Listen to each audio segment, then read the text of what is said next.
রাষ্ট্রনায়ক যিনি ভবিষ্যৎ প্রধানমন্ত্রী, উনি একটা কথা দিয়েছেন, জিয়া ফ্যামিলিতে একটা ভালো গুণ আছে, যার ধরুন বাংলাদেশের মানুষ জিয়া ফ্যামিলিকে বিশ্বাস করে। এটা জিয়া রহমান প্রমাণ করে গিয়েছিল, পরে মা বেগম খালেদা প্রমাণ করে গিয়েছে। আপসীর নেত্রী, উনি যদি কথা দেয় কথা নচ্ছর করে না। সেই আমার প্রিয় নেতা, এই দুই নেতার সুযোগ্য সন্তান মা বেগম খালেদা এবং শহীদ প্রেসিডেন্ট জিয়া রহমানের সুযোগ্য সন্তান আরেক জিয়া, আরেক জিয়া। সেই তারেক জিয়া সব বলেছেন আমাদের কৃষকদের জন্য কৃষি কার্ড করবেন। এই কৃষি কার্ডে সার, বীজ, অনেক বিষয় সুযোগ সুবিধা পাবে। সবচেয়ে বড় বিষয় যেটা হচ্ছে একটা ফ্যামিলি কার্ড। ফ্যামিলি কার্ডে যে আমাদের প্রত্যেকটা ফ্যামিলিতেই একজন মা হোক, ভাবি হোক, চাচি হোক, একজনকে দায়িত্ব দেওয়া হবে। এই ফ্যামিলি কার্ডটা তার নামে হবে, কোন পুরুষের নামে হবে না। আমাদের অঞ্চলে আমরা বাজারে বসে কাজ করলে হবে না, এটা আমরা ভোগ পেয়েছি, নিজেই ভোগ পেয়ে দেবে, কিন্তু আমরা সবাই ভোগ পেয়েছি। এগুলি শুনছে কারা? শুধু আমার ভাইয়েরা, বাচ্চারা, গরিবরা শুনছে। আমার মা বোনরা কিন্তু শুনে নাই, মা বোনরা কিন্তু জানে নাই বিএনপির কথা, তাদের শেষের কথা। আমি অনুরোধ করবো এই ওয়ার্ডের আমাদের সভাপতি চেয়ারের মহোদয় যারা আছেন ইউনিয়নের, আমাদের এখানে কি সেন্ট্রাল কমিটি হয়েছে? সেন্ট্রাল কমিটি হয়েছে। সেন্ট্রাল কমিটির কাছে আমার বিনীত অনুরোধ থাকবে, আপনারা আগামী 3 দিনের মধ্যে সব ঘরে ঘরে যেন লিফলেট পৌঁছে দেন। এটা আপনাদের কাছে আমার বিনীত অনুরোধ করবেন তো আপনারা সবাই। আর এটা মনিটরিং করবে আমাদের ইউনিয়ন। আমাদের এই নির্বাচনে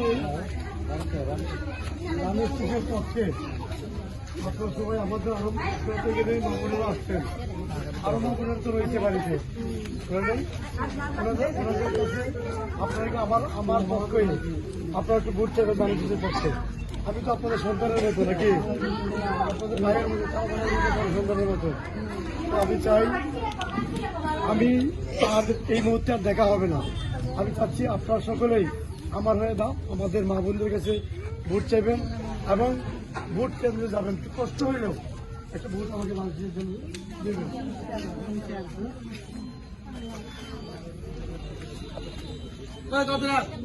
গ্রাম কমিটি করতে হবে।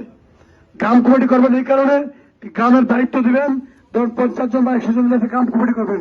গ্রামের নেতৃবৃন্দ সকলে মিলে আপনারা ভোটে নামাতে হবে, লোকজন ভোটে নামানোর দায়িত্ব নিতে হবে।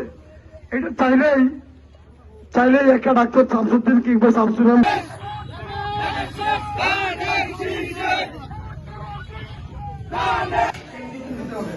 অনেক সময় অনেকে মনে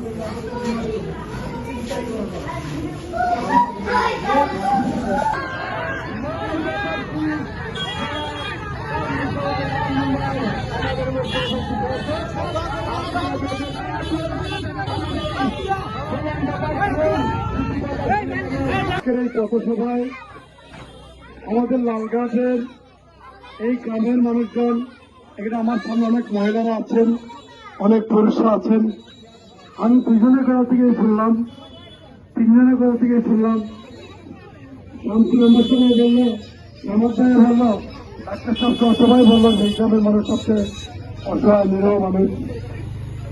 আমি আপনারা হয়তো জেনে থাকবেন, আমি নিরহ অসহায় মানুষদের পক্ষে আমাদের উপজাতি যারা আছে তাদেরকে আমাদের সবার আগে প্রায়োরিটি দিতে হবে। তারা এখানে সংখ্যায় তারা খুবই কম, তাদেরকে আমাদের প্রায়োরিটি দিতে হবে। তাদের উন্নয়নের বেলাও প্রায়োরিটি দিতে হবে, বিভিন্ন বিষয়ে তাদেরকে প্রায়োরিটি দিতে হবে। আর আমরা এই গ্রামের লালগাড়ে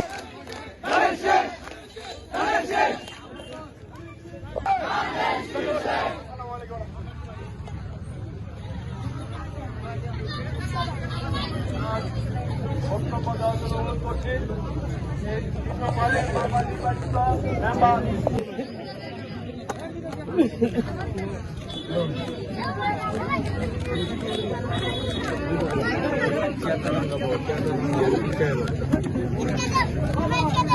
Hey,